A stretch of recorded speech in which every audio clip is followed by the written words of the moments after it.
আচ্ছা, এখন ব্যাপার হচ্ছে যে এই অঙ্কটা আমরা সুন্দর করে করার চেষ্টা করব। এখানে বোঝার বিষয় হচ্ছে যে বলছে উদ্দীপকের সমান্তর ধারাটি, আগে ক নাম্বারে একটা সমান্তর ধারা ছিল, আমার বোঝার ভুল হইতে পারে। উদ্দীপক হচ্ছে এইটা, ক নাম্বারের প্রশ্নটা এমনি র্যান্ডমলি দেয়া হয়েছে। তো উদ্দীপকের সমান্তর ধারাটা 12তম পদ। তাহলে অঙ্কটা বলছে এই যে একটা সমান্তর ধারার প্রথম n সংখ্যক পদের সমষ্টি এইটা, তাহলে উদ্দীপকের সমান্তর ধারা হচ্ছে এইটা। তো এই ধারাটার 12তম পদ বলছে বের করতে। তো ব্যাপার হচ্ছে এইটা একটু কাজ করে নিতে হবে যেহেতু 4 নাম্বারের, এরপরে 12তম পদ সহজেই আমরা বের করতে পারবো। তাহলে আমরা উত্তর, তো আমরা রাফ আকারে মোটামুটি বুঝিয়ে অঙ্কটা করি, তোমরা বুঝিয়ে নিও। বলছে একটা সমান্তর প্রথম n সংখ্যক পদের সমষ্টি, এটা প্রথম n সংখ্যক পদের সমষ্টি, সমষ্টি মানে যোগফল বোঝায়। তো আমরা করব এই যে এইটা দেওয়া আছে, একটা সমান্তর দ্বারা প্রথম n সংখ্যক পদের সমষ্টি এত, এইটা তোমরা সুন্দর করে এখানে লিখবা। এখানে ধরো আমি লিখেই দিই সমান্তর ধারা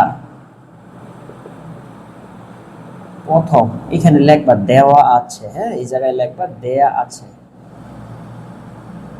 দেয়া আছে সমান্তর ধারার প্রথম n সংখ্যক পদের সমষ্টি।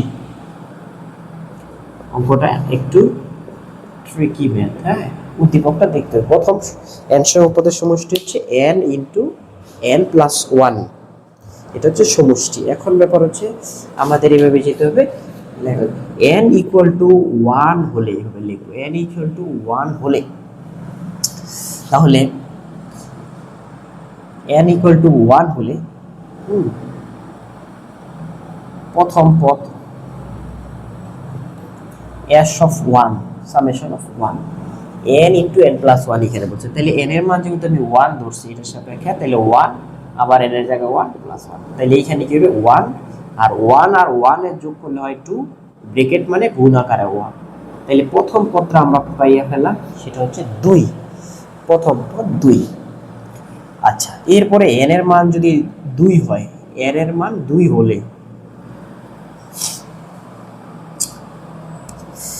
n এর মান 2 হলে এভাবে লিখবো s2, n এর জায়গায় আমি বসাবো 2, আবার 2 প্লাস 1, তাহলে 2 আর 1 যোগ করলে হয় 3, তাহলে 3 যোগ হলে হয়েছে 6। তো এইখানে একটা বোঝার বিষয় আছে, খুবই ইম্পর্টেন্ট বিষয়, সেটা আমরা রাফ আকারে দেখাই। তো এইখানে বলছে কি সমষ্টি, এটা ঠিক আছে, প্রথম পদটা হচ্ছে 2, তারপরে দ্বিতীয় এই মানটা এখানে 6 না, বলছে এইখানে বুঝার বিষয়, এইখানে 2 আছে আর এইখানে এরকম একটা সংখ্যা বসবে, যে সংখ্যাটা বসালে যোগফল দুইটার হবে 6, কারণ বলছে সমষ্টি, প্রথম n সংখ্যক পদের সমষ্টি, প্রথম পদ 2, তারপরে বলতেছে দুইটা পদ, প্রথম পদ এটা কারোর সাথে যোগ না, এই জন্য 2, ঠিক আছে s1, কিন্তু s2টা হচ্ছে এই পদ আর এইখানে যেই পদ, এই দুইটা পদের যোগফল, এটারে বলে s2 মানে সমষ্টি। তো এইখানে আছে 6, তো এইখানে কত বসাইলে আমার যোগফলটা 6 হবে, এখানে 4 বসালে 6 হবে। তাহলে আমাদের এইখানে বের করতে হবে দ্বিতীয় পদ, অতএব দ্বিতীয় পদ, প্রথম পদ তো কারোর সাথে যোগ আকারে থাকে না, তাহলে যেইটা আমি n এর মান বসাই যেটা পাবো সেটাই, কিন্তু দ্বিতীয় পদের ক্ষেত্রে এই যে এটা হচ্ছে সমষ্টি 6, এইটা থেকে আগের পদ বিয়োগ যাবে 2, এটা কিন্তু খুবই ইম্পর্টেন্ট কথা, হ্যাঁ 6 থেকে 2 বাদ গেলে হয় 4, তাহলে এই 4টা হচ্ছে দ্বিতীয় পদ। এখানে আমরা একটু বুঝি রাফ আকারে, প্রথম পদ যদি 2 হয়, দ্বিতীয় পদটা আমি এখন বের করলাম 4, যদি প্রথম পদ 2, এই যে আমি যদি বলি প্রথম পদের সমষ্টি, তো প্রথম পদের সমষ্টি তো কারোর সাথে যোগ না, তাহলে 2ই থাকবে।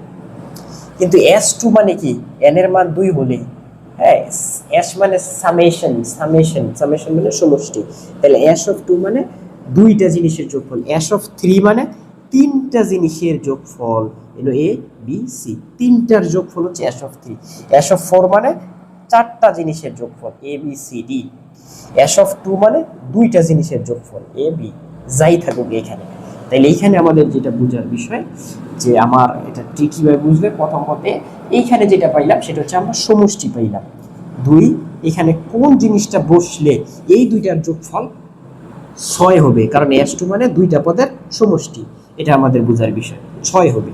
আমরা এইভাবে দুইটা যোগ, তাইলে আমরা বুঝলাম যে এইখানে যদি আমি 4 বসাই তাইলেই কেবলমাত্র এটা 6 হয়। তাইলে এই প্রশ্নটা কিন্তু একটু কঠিন, ট্রিকি, কিন্তু আসতে পারে। হ্যাঁ, আচ্ছা, তাইলে দ্বিতীয় পদ আমরা বের করলাম 4। হ্যাঁ, এটা দিয়ে অনেক দূরে অঙ্ক দিতে পারে। এরপরে n এর মান 3 হলে s of 3 হবে n এর জায়গায় আমি বসাবো 3, n এর জায়গায় এবার 3 প্লাস 1, 3 আর 3 আর 1 যোগ করলে 4 হয়। কেন আমরা এটা বারবার করতেছি, এই যে এইখানে আমাদের বইলা দিচ্ছে পদের সমষ্টি n এর জায়গায় আমি বসাইলাম, হ্যাঁ, n এর মান 3 হইলে n এর মান 3 বসাইলাম এইখানে, পরে এইখানে 3 প্লাস 1 মানে 3 4 12, এটা হচ্ছে 12। তো এই 12টা কি, এই 12টা কি আসলে আমাদের তৃতীয় পদ? না, এই 12টা আমাদের তৃতীয় পদ না, এটা হচ্ছে তিনটা পদের যোগফল। তাহলে আমরা এখানে ধারাটা একটু রাফ করে দেখাই। প্রথম পদ 2, পরের পদ 4, তাহলে প্রথম পদ হচ্ছে 2, পরের পদ 4, এই যে দুইটার সমষ্টি কত 6, এই যে আমরা পাইলাম। তাইলে এইখানে এরকম একটা মান বসাতে হবে, যেটা বসানোর পরে আমার এই তিনটার যোগফল সমান 12 হবে। s of 3 এর মানে একদম স্পষ্ট হবে, যারা ভালো স্টুডেন্ট তারা খেয়াল করবে। s of 3, যারা দুর্বল তাদেরও এটা পারতে হবে। s of 3 মানে তিনটা, সামেশন অফ 3 মানে তিনটার যোগফল, এনো 2 4, এইখানে আমি কত বসাইলে 12 হবে, এটা হচ্ছে বিষয়। 2 4 6, আর যদি আমি এখানে 6 বসাই তাহলে 12 হবে। তাহলে আমি বুঝলাম যে প্রথম পদ 2, পরের পদ 4, তারপরের পদ হচ্ছে 6।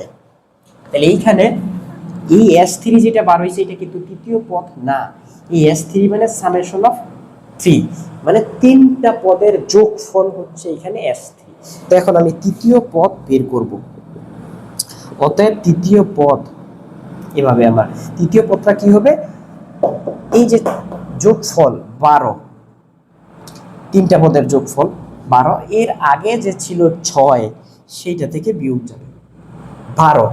আগে কি 6 ছিল, আগে ছিল সামেশন। তার মানে আমরা যখন তৃতীয় পদ বের করলাম তখন s3 থেকে s2 কে বাদ দিলাম। আবার যখন আমরা এই দ্বিতীয় পদ বের করছি, দ্বিতীয় পদের বেলা, এটা তো তৃতীয় পদের ক্ষেত্রে, তাহলে আমরা দ্বিতীয় পদের ক্ষেত্রে কি করছি সেটা আমরা এখানে দেখি। দ্বিতীয় পদের ক্ষেত্রে আমরা s2 থেকে s1 বাদ দিছি, বুঝার বিষয়। তাহলে তৃতীয় পদের ক্ষেত্রে আমরা কি করতেছি, s of 3, তৃতীয় এখানে 3, এই যে s of 3 এর আগেরটা বাদ দিতেছি পূর্ববর্তী। দ্বিতীয়ের ক্ষেত্রে এই যে s2 এই জন্য 2, তাহলে পরে s1 বাদ দিতেছি। s1 এই যে এটাও যদি আমরা দেখি ভাইকে, s2 কত, s2 হচ্ছে 6, s2 6, আর s1 কত, s1 হচ্ছে 2, এই যে বাদ দিলে 4 হয়। তাহলে এই যে দ্বিতীয় পদটা 4 ছিল, এটা আমি তোমাদেরকে বুঝাইলাম জিনিসটা। তাহলে আমাদের এখানে যেটা বোঝার বিষয়, তৃতীয় পদ হচ্ছে s3 থেকে এর আগেরটা বাদ দিলাম। এখন আমাদের যদি চতুর্থ পদ বের করতে হবে, তো n এর মান 4 হলে, তো আমরা এটা তো বুঝছি সমান্তর দ্বারা, আমাদের আর বের করার দরকার নাই, আমরা তিনটা বার করব। তিনটা বার করার পরে তারপরে আমরা ধারাটা লিখবো, কারণ এইখানে বইলে দিছে এই ধারাটা হচ্ছে সমান্তর ধারা। তো আমরা এইখানে খেয়াল করব যে ধারা, তাহলে লিখবো অতএব ধারাটি হলো, আমরা এখানে লিখবো ধারাটি হলো। কিভাবে লিখবো, প্রথম পদ 2, তারপরের পদ 4, তারপরের পদ হচ্ছে 6। এই যে 12 থেকে 6 বাদ দিলে, 12 থেকে 6 বাদ দিলে 6 হয়। তাহলে আমরা এতটুকু বুঝলাম 2 4 6। তো যেহেতু সমান্তর ধারা এখানে বলা হয়েছে, তাহলে আমাদের যেটা মেইন যুক্তি থাকবে, তো এখানে ব্যবধান সমান থাকবে, 2 আর 4 এর মধ্যে ব্যবধান 2, 4 এবং 6 এর মধ্যে ব্যবধান 2। তাহলে এই পদটা কত হবে, ব্যবধান 2 হয়ে মানে 2 যোগ হবে 8 হবে। তাহলে আমরা দেখতেছি এটার সাথে 2 যোগ করে 4, এটার সাথে 2 যোগ করে হয়েছে কত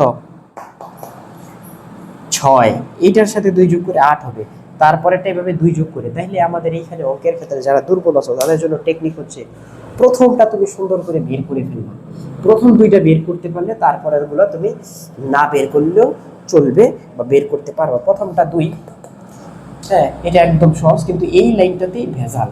এই লাইনটা আমাদের খেয়াল করতে হবে, s of 2, is equal to মানগুলো বসাইলে 6 হয়, এটা হচ্ছে সমষ্টি।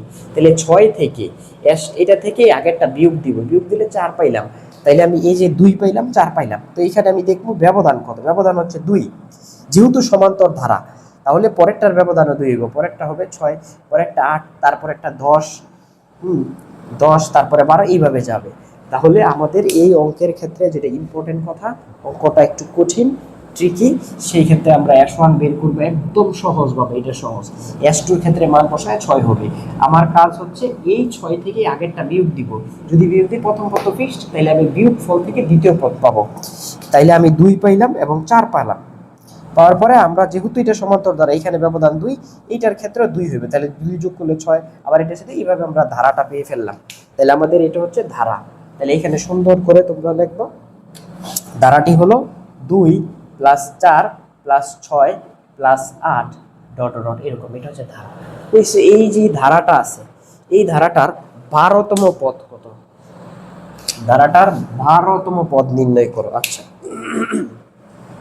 তাহলে ধারাটার 12তম পদ হলে লিখবা অতএব ধারাটির 12তম পদ, 12তম পদ। তাহলে আমরা সূত্র জানি, nতম পদের সূত্র হচ্ছে a plus n minus 1 into D, a plus n minus 1 into D, ধারাটার 12তম পদ। তাহলে আমরা খুব সুন্দর করে আমরা এই ধারাটার ক্ষেত্রে দেখতেছি এর মান কত, প্রথম পদ 2, তাহলে এখানে লিখবো 2 প্লাস n এর মান কত, এই যে বলছে 12তম মানে nতম, তাইলে n এর মান এখানে 12, n হচ্ছে 12 মাইনাস 1, ডি কত, ব্যবধান হচ্ছে 2 করে, তাইলে লিখলাম 2। তারপরে কি সুন্দর করে আমরা এখানে লিখবো, এইখানে 2 প্লাস 12 থেকে 1 বাদ দিলে, 12 থেকে 1 বাদ দিলে হয় 11, 11 সাথে 2 গুণ, ঠিক আছে। তাহলে এখানে আমাদের যেহেতু জায়গা নেই, এইখান থেকে আমরা একটু উপরে যেয়ে লিখতেছি, এই জিনিসটাই নিচে লিখতাম, এটা উপরে লিখতেছি, এই যে দিকে বর্ডার এইটার ভিতরে। তাহলে এই যে এইখান থেকে আসলে ইকুয়াল 2, 11 দুগুণে হচ্ছে 22, তাইলে 2 আর 22 যোগ করলে 24, তাইলে আনসার হচ্ছে ধারাটার 12তম পদ, আনসার হচ্ছে 24, ঠিক আছে। তাহলে অঙ্কটা খুবই ইম্পর্টেন্ট কিন্তু ট্রিকি। আমরা এইখান থেকে প্রথমে ধারাটা বের করে নেব মূল অঙ্কের ক্ষেত্রে। প্রথমটা আমরা 2 পাইলাম, n এর মান 1 বসাবো, তারপর n এর মান 2 বসাবো, এইখানে ব্যবধান করার পরে আমরা এই ধারাটা পাবো। ধারাটা পাওয়ার পরে 12তম পদ বললে a plus n minus 1 into D, সূত্র সুন্দর করে বসিয়ে আমরা এখানে আনসার 24 পাবো। আশা করি এই অঙ্কটা তোমরা বুঝতে পেরেছো। এরপরে অঙ্ক আছে, হ্যাঁ চেষ্টা করবো এটাও করে নেবে, এটা আমি তোমাদেরকে আপলোড দিয়ে দিব, তারপরে সময় থাকলে আরেকটা করে দিব, এই দুইটা যাতে ভালো করে তোমরা পারো।